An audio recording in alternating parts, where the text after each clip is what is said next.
जिल्हा निवड समितीची बैठक आहे आणि त्यामध्ये अध्यक्षांच्याच मुलाखती आपण घेणार आहोत, नगरसेवकांच्या नाही, कारण नगरसेवकांच्या मुलाखती 7 तारखेला पूर्णपणे आटोपलेल्या आहेत. आधी पण मुलाखती झाल्या होत्या,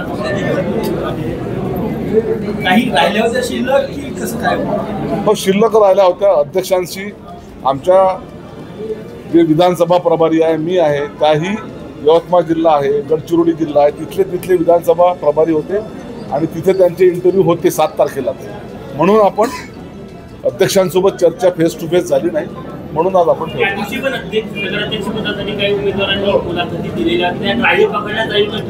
हो बिलकुल पकडल्या जातील. आम्ही पुन्हा आमचं बोलणं राहिलं होतं विधानसभा प्रभारींचं, म्हणून आज आम्ही पुन्हा बोलवलं. त्यांना बोलवलं की वेगळे लोक आहेत? नाही, वेगळे लोक काय, ज्यांनी अर्ज केले आहेत पक्षाकडे, पैसे भरले आहेत, त्यांनाच आपण बोलवलेलं आहे.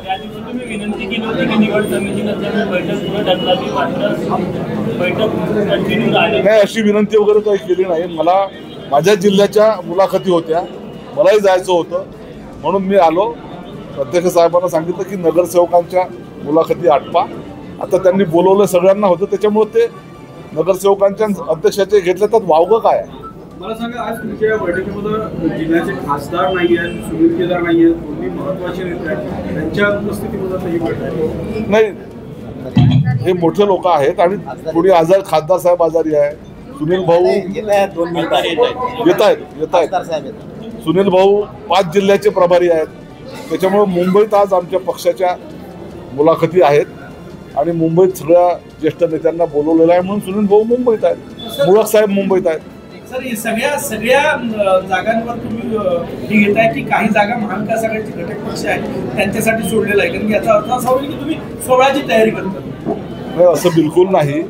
जिथे आमच्या पक्षाची ताकद आहे तिथे आमची निवडणूक लोक लढतील आणि महाविकास आघाडीमध्ये जी समन्वय समिती प्रदेशने तयार केलेली आहे, त्या प्रदेश समन्वय समितीच्या पुढे जर काही प्रॉब्लेम असतील तर ते जातील आणि ते सॉल्व्ह होतील. त्यात नवीन काय आहे? शरद पवार गटातून आरोप करण्यात आले की काँग्रेसने आमच्याकडून केलेले, त्यामुळे आम्हाला स्वतंत्र विचार करावा लागेल. नाही, तो त्यांचा प्रश्न आहे. आमच्या पक्षाची ताकद या जिल्ह्यामध्ये प्रचंड आहे. भाजपला आमचाच पक्ष शह देऊ शकतो, ही वस्तुस्थिती आहे. काँग्रेस शरद पवार युती नागपुरात करणार आहे. काँग्रेसच्या नेत्यांसोबत त्यांनी समन्वय साधण्यासाठी प्रयत्न केला, मात्र काँग्रेसकडून कुठलीही युती आहे असं तिचं म्हणणं आहे. हे याची काही मला माहिती नाही. 7 नोव्हेंबरला याच ठिकाणी बैठक झाली होती. त्या बैठकीतले लोक आजच्या बैठकीत नाही आहेत, त्यामुळे 2 गट वेगवेगळे पडले असं बिलकुल गट पडलेले नाही. हे तुमची सगळ्या मीडियातल्या चर्चा आहे. असं काही गट नाही, सगळे लोक हजर आहेत. हे तुम्ही कसं ठरवणार? आम्ही सगळे त्या दिवशी होतो आणि खासदार साहेब पण येत आहे. आज मुंबईला पार्लमेंटरी बोर्ड आहे, म्हणून केदार साहेब गेले आहे राज्याचं. विनाकारण तुम्ही गॉसिप बनवू नका. काही अर्थ आहे का?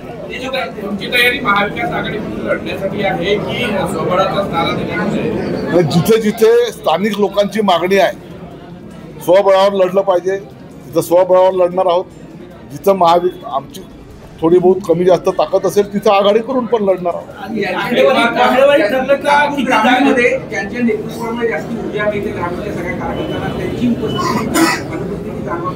ऊर्जा काय? सुनील केदार जी उपस्थिती नेतृत्व आहे ग्रामीण, तेच नाही आजच्या बैठकीमध्ये. आज मुंबईला प्रदेश निवड मंडळाची बैठक आहे. भाऊ त्याचे सदस्य आहे. इथं बसलेले कोणी प्रदेश निवड मंडळाचे सदस्य नाही, म्हणून जे प्रदेश निवडचे सदस्य नाहीत ते इथं हजर आहेत. जे प्रदेश निवड मंडळाचे, आता बाबा मुळक साहेब, राजेंद्र मुळक, ते वर्धा जिल्ह्याचे प्रभारी आहे. वर्धा जिल्ह्याची बैठक आहे, त्याच्यामुळे ते तिथे गेले आहे.